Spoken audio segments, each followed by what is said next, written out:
Good morning. I'm Harriet Hamasi, University Librarian at Brown. Welcome to this morning's forum. I'm very excited to show off this space.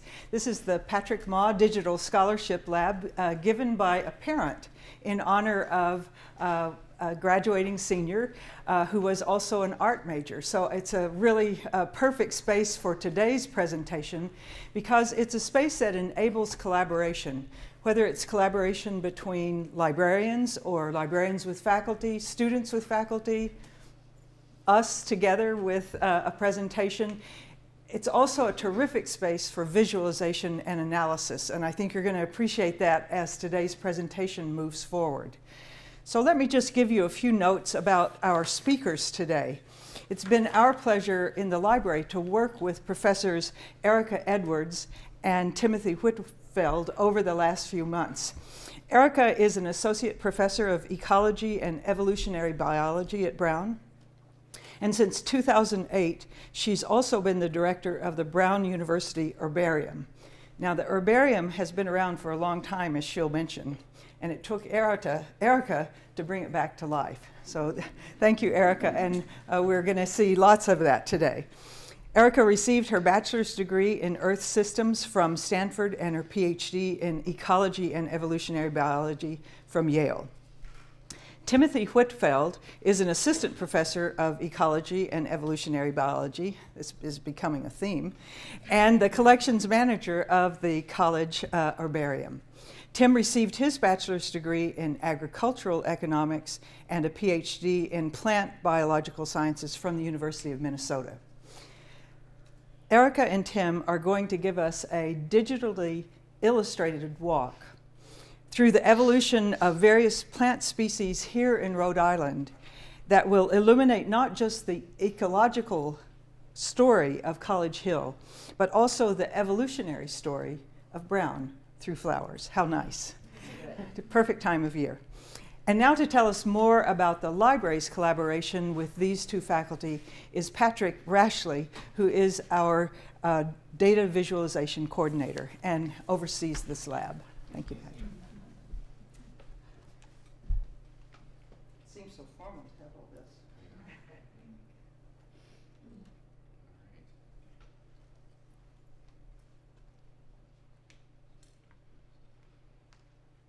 All right. Good morning, everyone. Thank you for coming out. I'm just going to say a few minutes worth of stuff and then get out of the way. But first, this is in a very small way, an interactive presentation. So for those of you who are blessed with smartphones, you can go to this URL, and hopefully you will see a lovely plant specimen. So working in the library it's great because in large part we get to, being in the center of campus, you get to collaborate with people from right across the campus, and these collaborations are a lot of fun and fascinating. Oh my goodness. Somebody have a smartphone. I am going to, hang on. There we go. All right, so this is jumping ahead, which is that this is experimental technology we're dealing with here. That was point number 6 down here, but I think I just proved that. And the library's always been really a great place to work for this collaborative aspect. And now there's a sort of another layer of excitement, which you just witnessed, which is that we're, as the library is expanding its scope to move beyond information literally bound in paper forms of this information, we're now expanding to include digital forms of information. So the library is still sort of like the curators and the users and the distributors of information, and now we're including digital information. So one of the things we've done is we built a digital library, which is called the Brown Digital Repository. You can all go there. It's online. It is a web-based library. And we're starting to build spaces, physical spaces, that also acknowledge the digital, such as this space, which is really designed to take advantage of all these digital resources. One of the functions you can think of is this space can act as a reading room for digital objects, just like we used to have reading rooms for physical bound volumes. So that's what we're doing here today, in part. So, so with this beautiful space, we came across, we've been putting these beautiful plant images into the digital repository. They're gorgeous. We put it up on the screen. They're beautiful on the screen. And we thought, let's do something with this. Okay. So again, what we did was this is the experimental technology where we built a glue layer, some software that will take the digital repository materials and present it up in an interesting way. So hopefully everything will behave itself. And how are things? Have you got, for those of you who have smartphones, did the plant come up? Okay, good. So you're going to need that later. We're going to need that later. So, but throughout all this, of course, the collaboration has been fantastic, and that's regardless of whether it's digital or not, it continues to be so. And I just want to give a thanks to our Digital Initiatives librarian, Ben over there, who's checking his email. He helped a great deal, so thank you so much, Ben. And I'll pass you over to Erica. So let's hope this works. Here we go. Okay. Well, thanks for coming out this morning. It's really great to see all of you. There's a lot of people here. And I'm going to start, I think, by just giving you a brief overview of what an herbarium is and what the history of our herbarium has been. It's really interesting, actually, as we've dug in. We've learned so many things about Brown and the people who initiated this whole process here, and it's been this really just fun history lesson for us, so we want to kind of share that with you.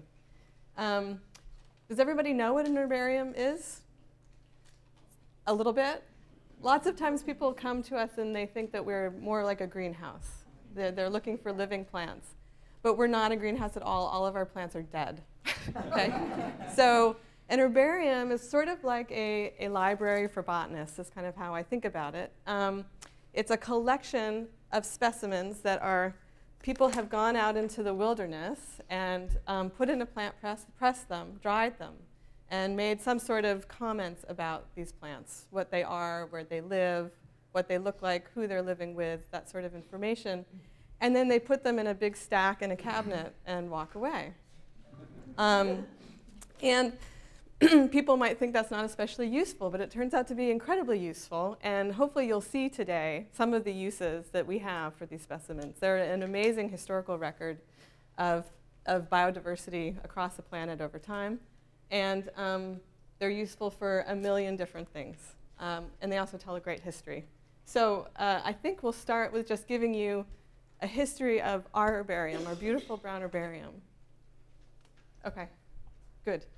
So our herbarium started in about 1869 with this man, Stephen Thayer Olney. Now, Olney, a lot of you might recognize that name, the Olneys. Very prominent Providence family, a family of industrialists.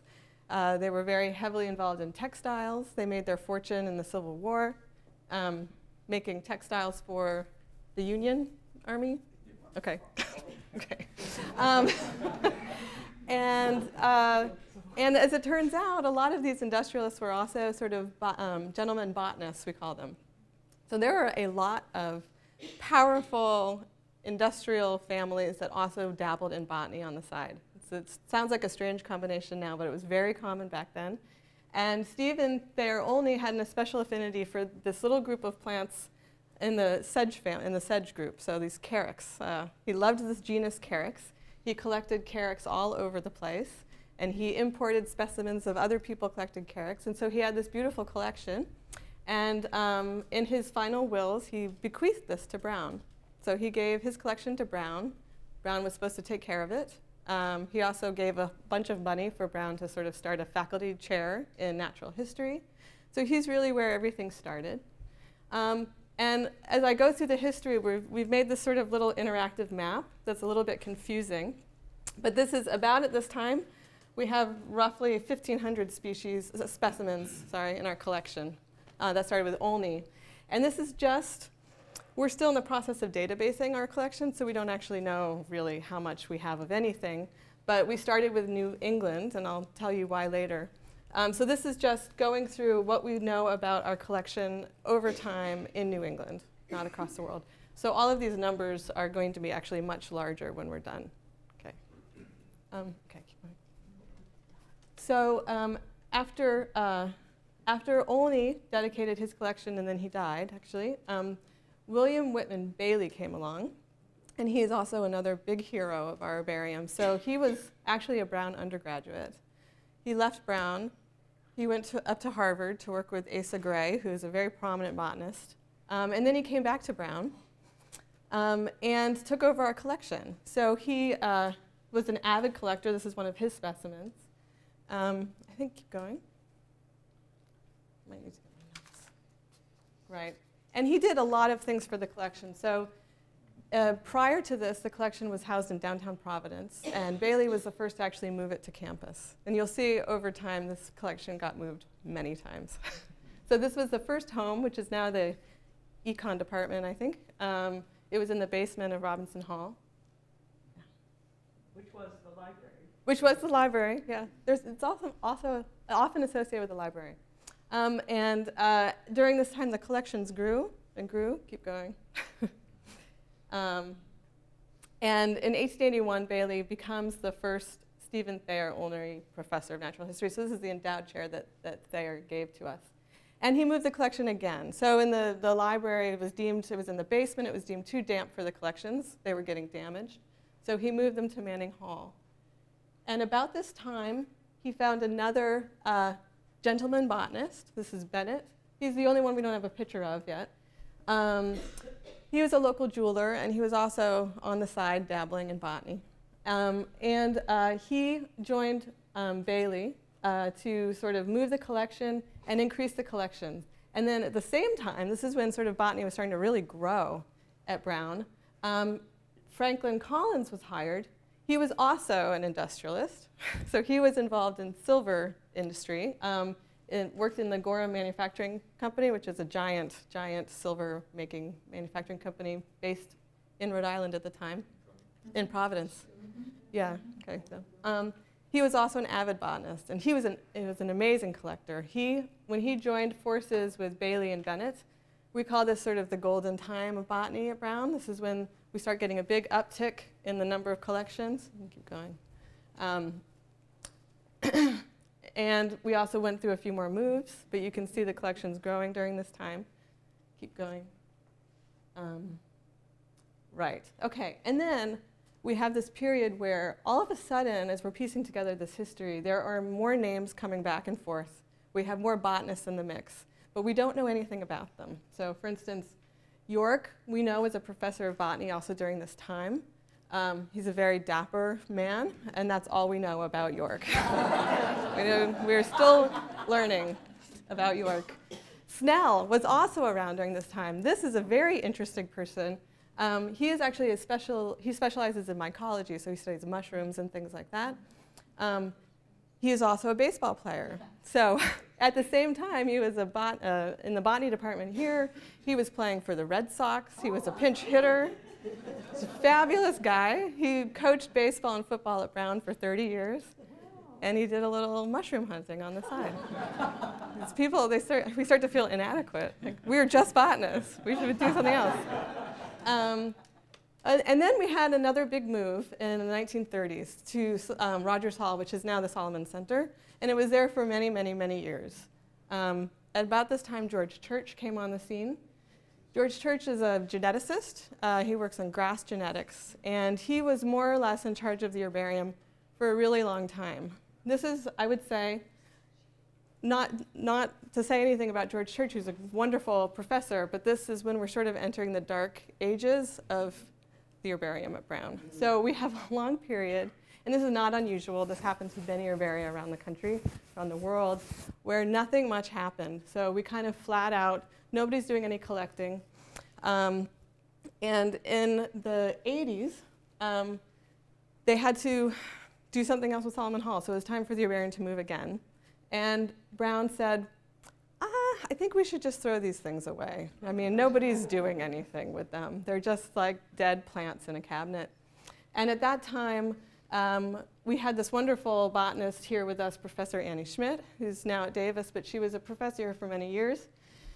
And she said, you can't do that. You can't throw these away. We don't know what they are. We don't know.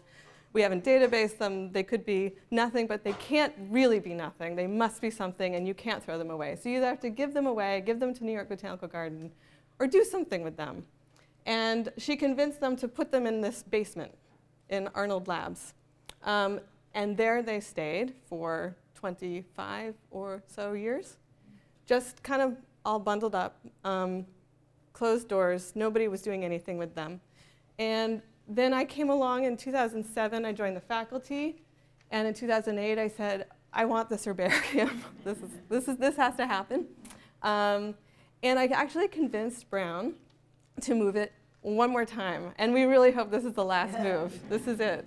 So in 2013, I guess is when it finally finished, Brown completely renovated a beautiful new space in the Biomed Center. And I encourage any of you, if you're around during the week or something, it's usually open. We're usually here. You can come check it out. We have all new cabinetry. We have a beautiful system. And we're now sort of re-energizing this collection with Tim Whitfeld, who came on right around 2013 as a full-time collections manager, researcher. And what we're going to do is digitize everything, database everything, figure out what we have, and then grow it. And so that's sort of the brief history. What we know as we're going into this little timeline thing that I showed you is just what we know about the New England collections, because that's what we're starting with. But we're kind of keeping track of collections as we see them. And right now, we think we have a distribution about like this. We have collections from all of these places all over the world in there. And there will be more. We'll fill this in as we continue. We think we have maybe upwards of 100,000 or so specimens. But again, it's a guess, because no one's ever gone through and figured it out. Keep going. And so this is the process. So we want to take you through the process of what we're doing right now. And this is involving a team of amazing undergrads who are handling every single one of these specimens, taking a photograph, putting it in a database, and getting it online. And I think Tim's going to take over, tell you a little bit about the digitization process. And then you guys are going to have to do it for us. Okay, is that okay? Good. Can everyone hear me? Beautiful. Well, I just want to add my thanks for everyone coming here. It's really great to see you, and we're really excited to share this great resource with you and tell you a bit more about the herbarium. So as Erica mentioned, the herbarium has been a constantly wandering collection of botanical specimens over the past 100 years or more. And finally, we hope it has settled into a more permanent home in the Biomed Center. And since Erica started, the collection now is something that we really want to understand a bit more, because we know we have all these thousands of specimens, but there's no catalog of what's in the collection. And we really don't know what's there. So the first project is a digitization project. And Erica, along with several other researchers from other herbaria across the northeastern part of North America, actually got some funding from the National Science Foundation a couple of years ago to start this digitizing effort. And so Brown is part of this consortium of herbaria that is going to be combining all of the data that we have in our botanical collections into one centralized resource that anyone can then search and look at these specimens online and electronically. So the first step is actually going through the collection and trying to understand what exactly we have. And the first step there is to digitize them. And so what do we mean by digitizing the collection? Well, what we have are these specimens, actual plant collections. And so anybody could come to the herbarium if they wanted and actually look at these specimens. And that's fine, and people can still do that. But by digitizing them, we're actually making them much more widely available. So the first step in the digitization process, which I should say is being done primarily, as Erica mentioned, by Brown undergraduate students. We have a few pictures here of Sam and Miranda. They started this whole process about this time, about 18 months ago or so. And then a few, Sophie, Lance, and Ada. And Ada's actually here, sitting in the middle of the room here. So she's one of the... She's a graduating senior and heading off to the University of Florida to do graduate studies with faculty there. So she and her undergraduate colleagues have been spending the last 18 months or so digitizing the collections. And at this point, we have finished around 26,000 specimens have been digitized. And that includes all of the New England specimens that we have in the collection. And so the first step in digitizing is to actually take these photographs. And actually, that turns out that's the easy part. And we use, to do that, we have this setup here with a light box, which is actually designed specifically not for herbarium specimens, but rather for jewelers and other people that are taking photographs of their pieces that they want to put in a catalog or have a glossy picture online or something. And it just so happens these light boxes are exactly the same size as a herbarium specimen. So that's rather convenient. So the herbarium specimen gets placed into this light box. The light is coming from all around, all angles, so there's no shadows or anything on it. And you take a picture through the open top of the light box, and the picture gets shunted over to the computer here. And then with a little bit of database photoshopping, we can improve the color balance and sharpen it and so forth. And then the picture is put online. So that's step one, and that's the easy part. And so here's a picture of a nice digitized collection of a small fern species called Botrychium, which are quite abundant across northeastern North America, but generally tiny. So unless you're looking very carefully, you won't see them. But it's worth checking out. If you are walking in the woods, you might see some of these little Botrychium specimens. So then that's phase one of the digitizing. Phase two is to actually try and decipher what is written on the specimen label here. And because the specimen label is actually, a herbarium specimen is more than just the plant itself. It's actually the specimen, but also the data, the information, the collection information that goes along with it. So maybe some of you enjoy pressing plants, putting them in a scrapbook, and that's a nice memory of a hike you might have taken or some experience you had outside. And that's really fun, and a lot of people enjoy doing that. But those would not be considered herbarium specimens per se because they don't have any associated collection information with them. And so there's no documentation of when the plant was collected or where it was collected or who collected it or what kind of plant community or habitat it was in. So a herbarium specimen has to have this additional information with it. And so you can see the specimen, and then there's these various scribbles on here in rather nice-looking handwriting, but that doesn't necessarily mean it's easy to read. So there's one up here that says, well, another thing about this particular specimen in the background is how do you decide how many specimens there are, how many collections? There's 1, 2, 3, 4, I think another one behind here, maybe 5 or 6 specimens here of this Botrychium. And several little scribbles of information written around here. So the first thing the undergrads have to do is figure out, well, what do these pieces of text say, and what do they refer to, and how many separate individual specimens do we actually have here? And you can see on this one, there's actually 3 different chunks of writing here, and each one of those represents 3 different separate collection events. And I think in the past, people were very thrifty with their use of paper, and they tended to bundle lots of specimens together onto one sheet to save paper. That's a fine goal, I think, but it makes it, what they weren't thinking about in 1880, when these were collected, was digitizing and databasing the specimens. That's rather awkward for us. So we have to work out, okay, so this one here is easy to read the species name, Botrychium ternatum, and it's referring specifically to specimen number 4, and 5, and 6, which they are labeled. Here's number 1, here's number 2, and the other ones are hidden behind the things here. And it says, collected from near Cat Swamp in Providence, Rhode Island by W.W. Bailey. And that is, Bailey was one of the people that Erica mentioned earlier. And so that information gets entered into the database. And then there's another label here that says, again, Botrychium ternatum, variety dissectum, I think. It's hidden behind the specimen there. And this is collected on September the 21st, 1878. Or September the 11th, I think, 1878. From Lincoln, Rhode Island, collected by Mount and Bennett and Bailey and Gooding. 4 botanists working together in this case.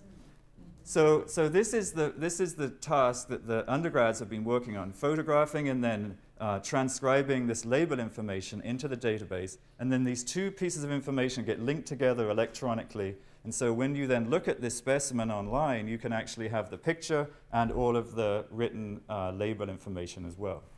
And so the students become very adept at this, and maybe they can actually database perhaps or transcribe maybe perhaps 40 specimens an hour. So that's a pretty good rate once they get really good at it. And so what we're going to challenge you with is actually to be the digitizing curator for a minute. So if everyone has their phones, anyone that has a phone that's interested in trying this, and you go to this website that we showed you earlier, we're going to actually send you a picture, a random specimen label, not the actual specimen, but the label itself. And we're going to ask you if you can type in the information on the label that you see. And you're going to have to do this quickly. Don't forget, this is about a minute or a minute and a half that the students take to do this. And so you're going to have to move fast. Okay, there's no dilly-dallying here, because time is money, and we need you to keep going. 40 specimens an hour, please. Has everyone got that picture up on their phone before we actually start this? And anyone that wants to try, we're gonna put it on there as well. Okay. So if you want to start the timer here, now you should be able to see on your phone. I think each of you should see one of these. Yeah. So try the one that you're looking at on your phone. Try deciphering the label and typing that onto your screen there. Time's ticking away. This is just like the Volvo. We'll give you a bit more time, don't worry. So type it, you see the form? You only have to do one? You can just do one, yeah. Well, maybe you can do lots more, because you're an expert. Oh, yeah. So I'm just getting a picture. That's not what I'm supposed to get. Oh, well, if in that case, you could just maybe look at the screen Sure, here, yeah, just- if that's okay. I don't know what happened. Maybe you can refresh. You could refresh your screen, perhaps. I don't think that will go through now. I'm sorry. That's okay. It didn't catch the signal. Does it use flash?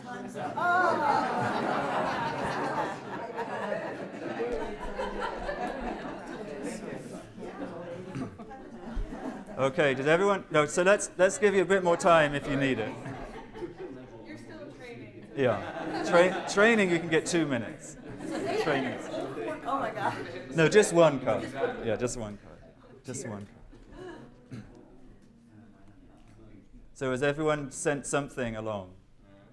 Or have any? Okay, we'll see. Because now what's going to happen is what you've typed in is going to actually, with any luck, if this works, display on the screen here. Okay, we got a few. It's in someone's card. We got a few. Good. That's nice. Yeah. Okay, so let's see. So this one is actually, well, it's relatively complicated because it's not from, it's a bit of a trick because this is not from New England, even though we said that we focus mostly on New England. Well, often what we found is that the specimens are misfiled. Somebody didn't read the label correctly and they put it in the wrong place. So we often pull out specimens from the New England collection that were actually from somewhere else. So this says Carex frigida, that's the genus and species name. And then ALL is the name of the author, the person that actually originally published this name in, I'm not sure when, the 1800s probably. And it's collected from Canton Saint-Galais, which is a canton, a region of Switzerland. Wow. And it was collected by, legit is a Latin word that's often used on herbarium labels that means collected by or gathered by. And sometimes it's shortened to leg, just L-E-G period. And that means that's the person that collected the specimen. And it was collected by someone called Reisteiner, it looks like. Okay, so that one, that's not too bad, I think. Everyone found that to be pretty straightforward. Now this one, I like this one actually. This one is a bit of a trick because it doesn't have a genus name on the label. It was probably written somewhere else on the specimen. So this just says it's Carex, but it says Filifolia, the top line there. Carex filifolia is the species name. Then there's a squiggle there, second line. I think, well, does anyone have any ideas what that might say? The second line there. No. What I think, what's that? Virginiana? No. No, I think it's not a scientific name, I don't think. Vengeance, yeah. What did you think? Vengeance? Oh, Virgin. It could be that. The other, yes, maybe that is what it is actually. Because what I thought, and maybe I'm wrong, but I think maybe you're right actually, because mine doesn't make any sense. Is that he's written what I thought it said very sure. In other words, he's very sure.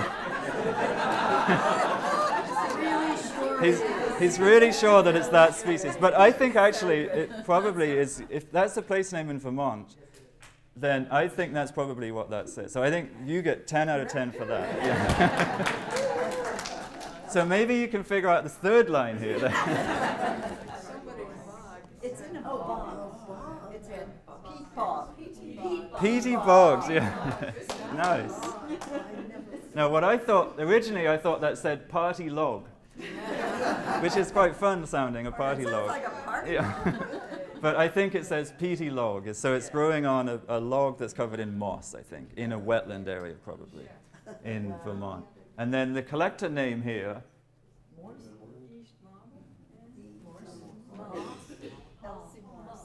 You're right. no, I think actually this says E. Hale. He's a collector. We have quite a few collections from him, so that's the guess that we have for that one. Okay, so that was an ultra challenging one, advanced level databasing, I think.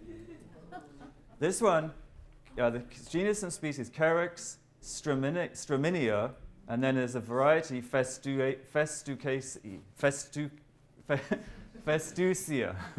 And you can see the author name, SCHK, is an abbreviation of an author. He published Carex straminia. And then Boot was a collector, a botanist that published the name of the variety and described it in a journal. And this one, I think, probably is easier. Anyone can make a stab at that? Near Wilmington, yes.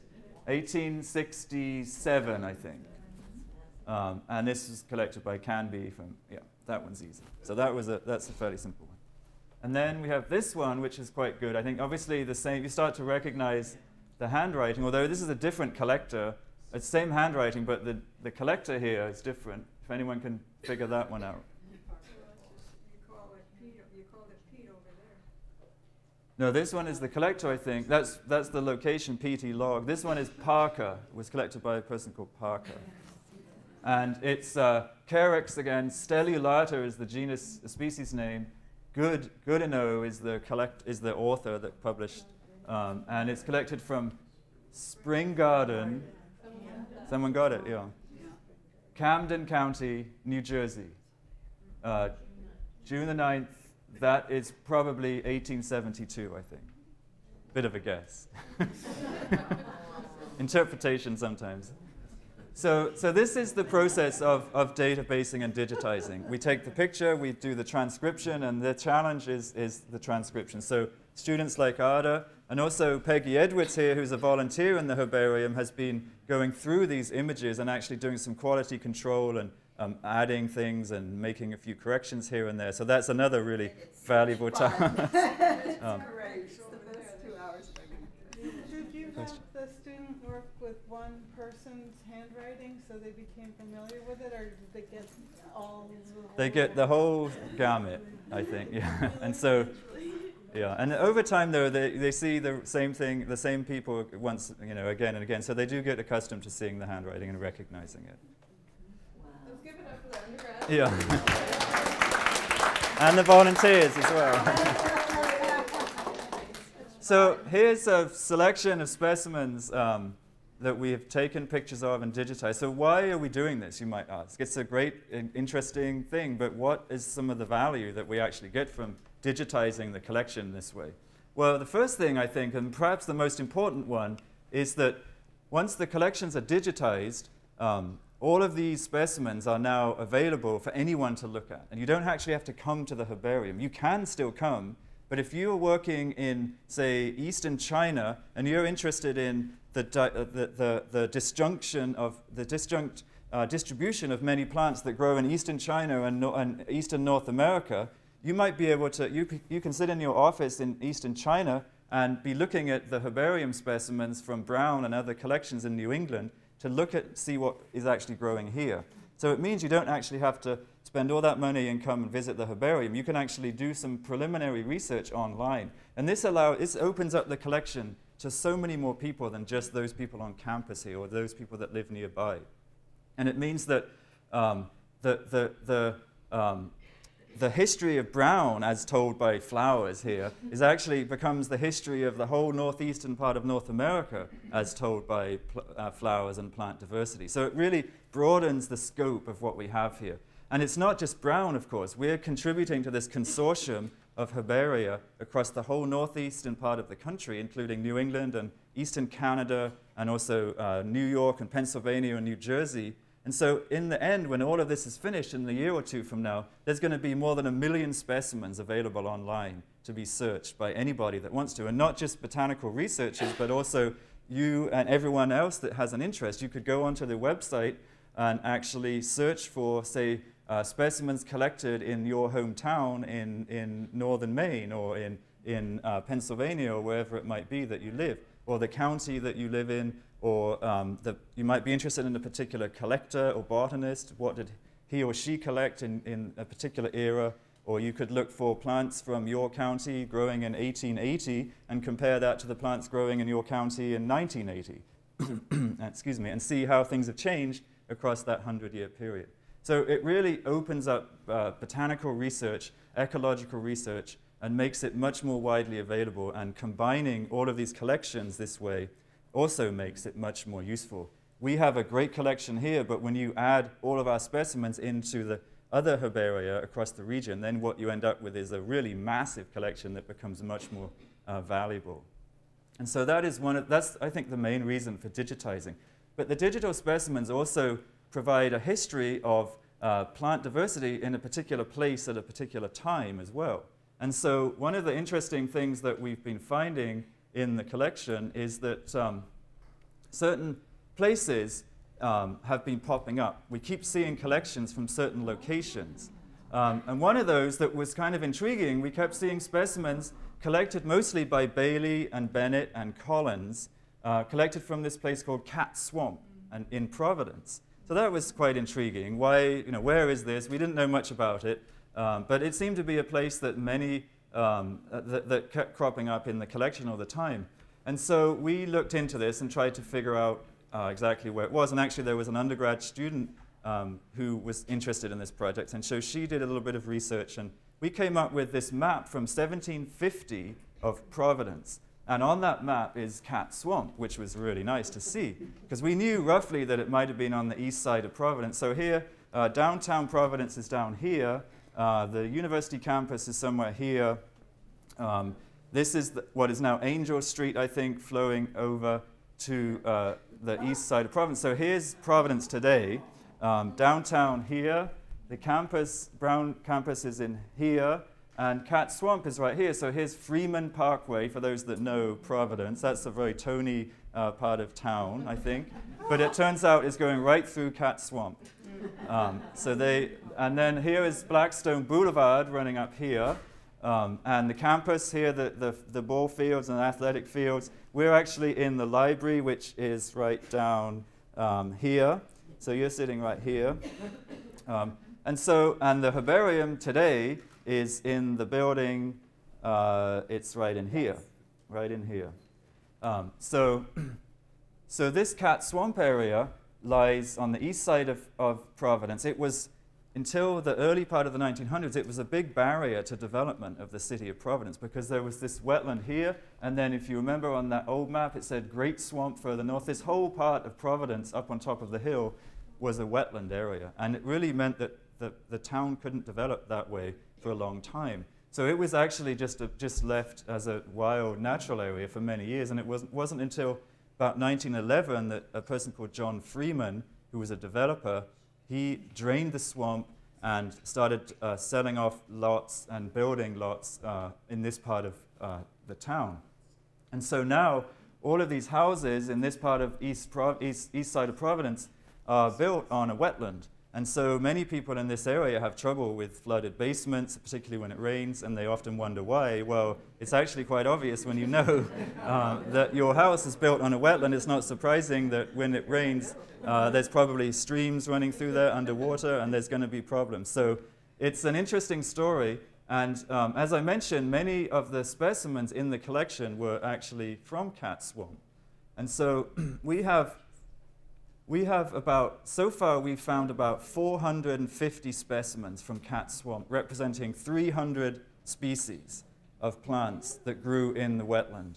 And so you can imagine there's 300 plant species that we have specimens for. So that's documented plant species, documented by an actual plant. So we know they grew there in the late 1800s, early 1900s.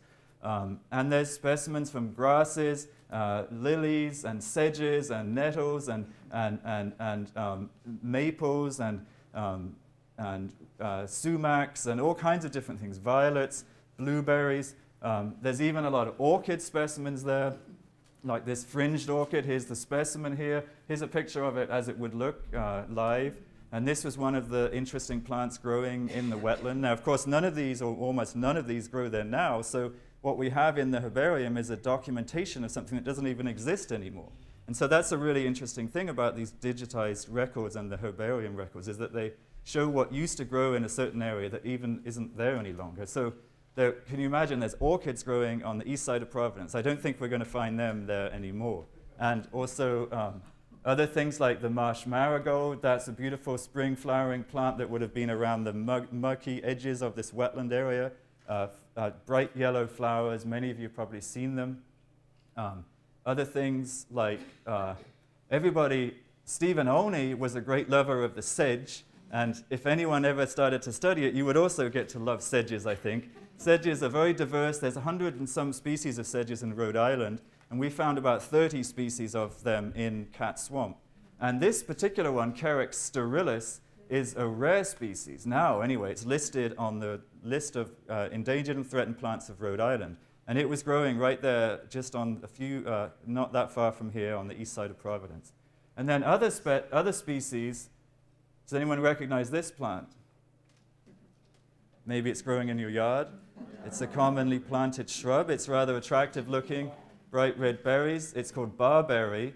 And it's actually become an invasive species that grows throughout the forested areas of northeastern North America. And we have a record of it from Cat Swamp in 1889. And so it was growing here in Providence, we know, in 1889. So again, the herbarium provides a documentation of when some of these invasive species were first introduced into the country. And so Cat Swamp was this remarkable place. I can just picture in my mind Bailey and Bennett maybe, or Bailey and Collins working away in the herbarium on a sunny day like today, and maybe thinking, okay, forget about all this email. Well, probably they weren't saying that actually.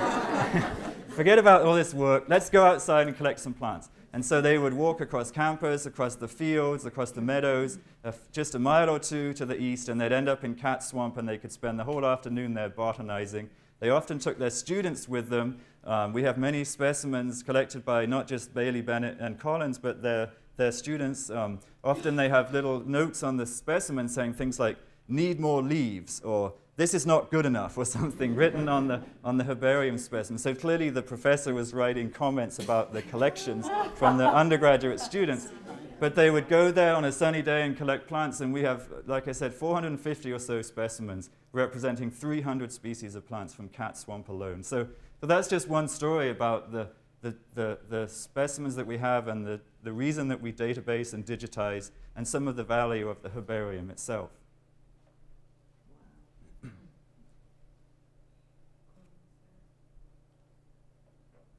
And I'm now going to pass it over to Erica just to finish up here. So, there we go. Thanks. So I just want to say a couple things about what we're doing and where we want to go and where we see ourselves in 10 or 15 years. Oh, did that just change?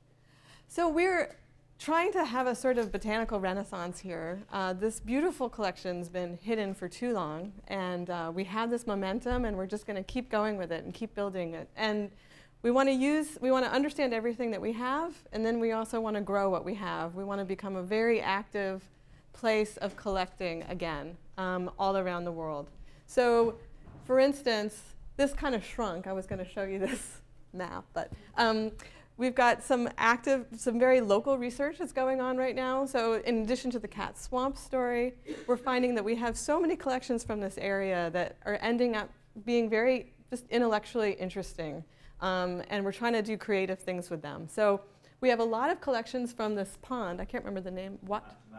Mashapog Pond, which, as it turns out, sort of in this beautiful circular story, is where the Gora Manufacturing Company was that Collins worked for.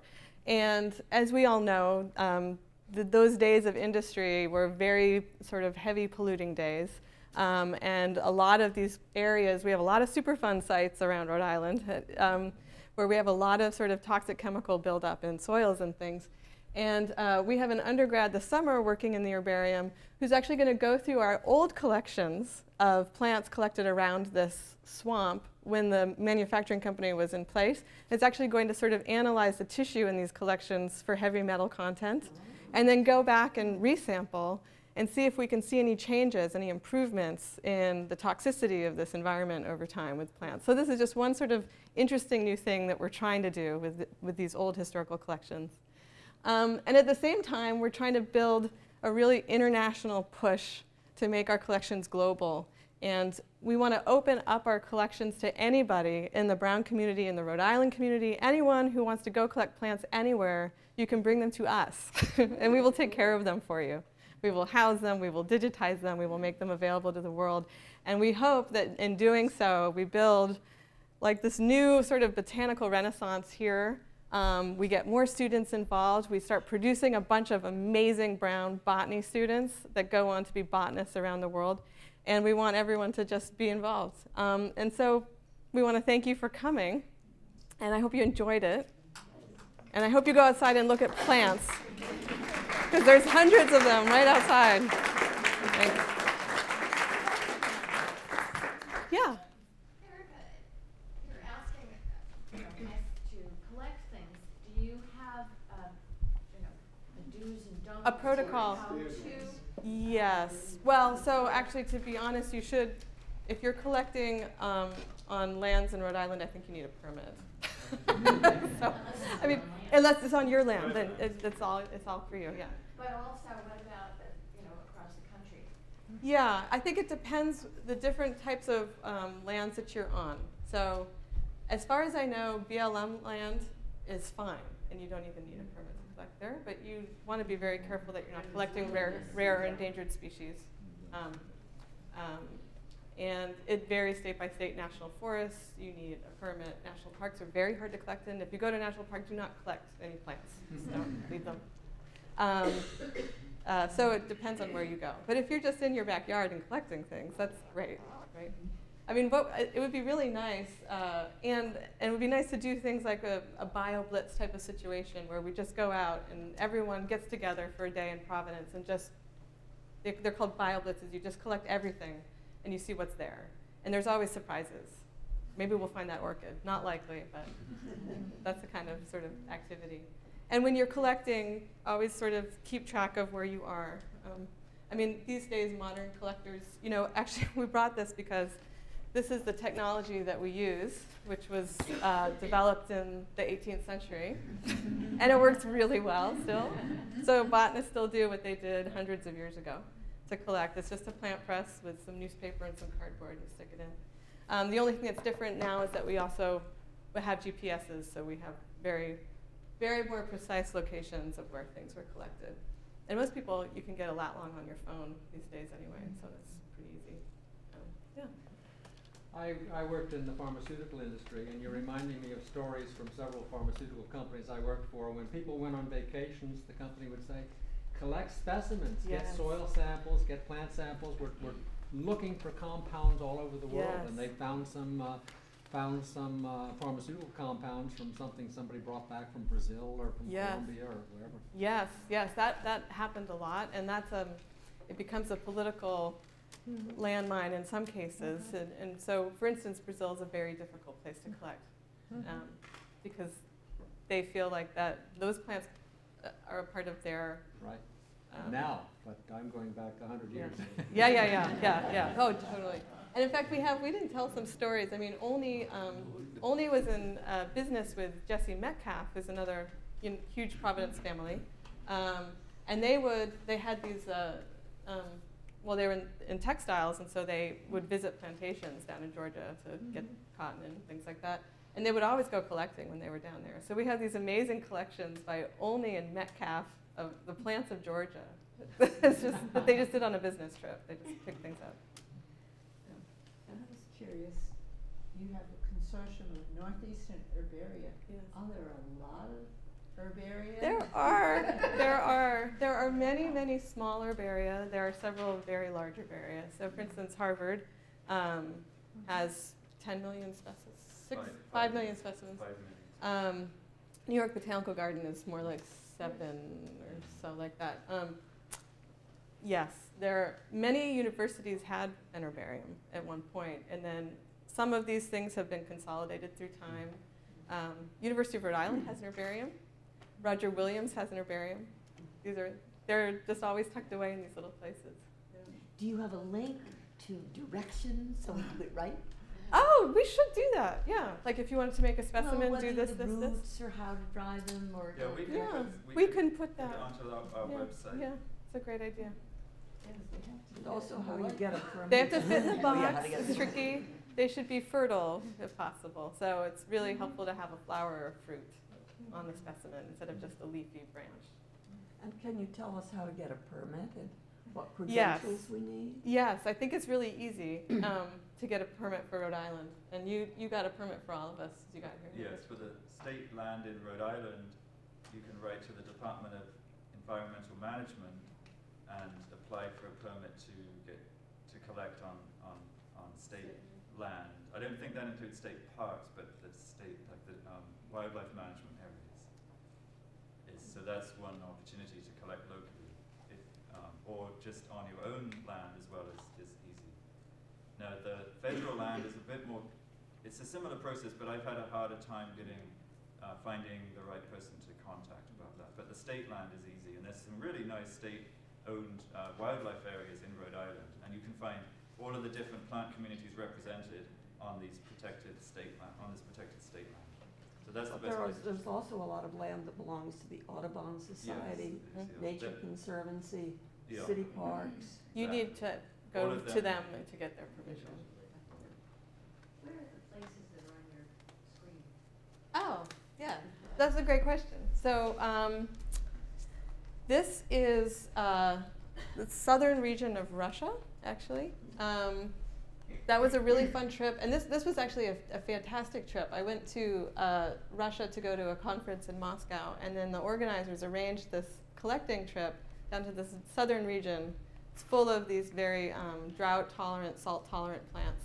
And what was great about it was that there were, on this trip, Russians, Americans, Iranians, Israelis, all botanists from all these different parts of the world in a time where there's a lot of tension between these countries. And we were just all just goofing around, just botanizing. And it was really fantastic.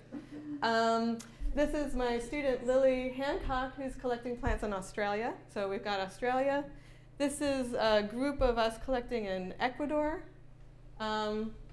These are all from the Philippines. This is Japan. These are pictures from Argentina. So, and we don't have one from Tim, but Tim specializes on the plant communities of Papua New Guinea. So we're going to get a big influx of Papua New Guinea plants to the herbarium. Yeah, we want the whole world. Yeah. We're also working to try and collect locally, like we were saying, and we are hoping to get a whole selection of plants from Rhode Island as it is today. We have Rhode Island from 150 years ago, but we're interested in Rhode Island in the 21st century. So I'm working on that with Erica and other faculty and also with undergraduate students again in the classes that we're teaching. We've already brought in maybe 300 plant specimens collected by undergrads here that are all collected from Rhode Island. So that's another focus, as well as some of these more distant places as well. If you must have to get some kind of special permit to bring things in from other countries. Yeah. Well, actually, bringing things into the U.S. is not that difficult, but it's whether or not you can easily get an export permit from the country that you're collecting, and that varies wildly by country. So some countries make this incredibly difficult, and some just say, oh, fine. The Philippines was not bad. Some countries, in Ecuador, they revamped everything so that you have to get a different permit from every little region of Ecuador that you're in. So you go to the new area where you're collecting, then you have to go to the office, and you have to sit there for several days, and you have to get your permit. Then you can go collect. Then you move 200 miles this way, and then you have to do the whole thing again. So that's the hard part. But it's there's a nice sort of global, herbaria are all over the world too, of course. And so what we find is that it's the easiest way to do this is to collaborate with herbaria in other countries. And that just facilitates everything. Yeah. I have a question on the specimens themselves. It looks like you have a cellophane type sheet over them. What covered them at the time they were collected, and how did they survive all that time? Yeah, so this is just for display purposes. Yeah. They're actually not covered in plastic when they're in the cabinets. So they're just in, now they're in archival paper folders that last a very long time. So they're not actually. Is there like a mat around them that keeps, why do they not get smushed and crinkled? You just have to be careful. You take them in and out of the cabinet. Sometimes they do get smushed. Sometimes, yeah. But they're quite delicate, and so you just have to treat them carefully, and then they'll be fine. It's another good reason to digitize things because there's less manhandling of the specimens that way. So every time you take them out and put them back, there's a risk of damaging them. Do you do the digitizing while you're on the site? No.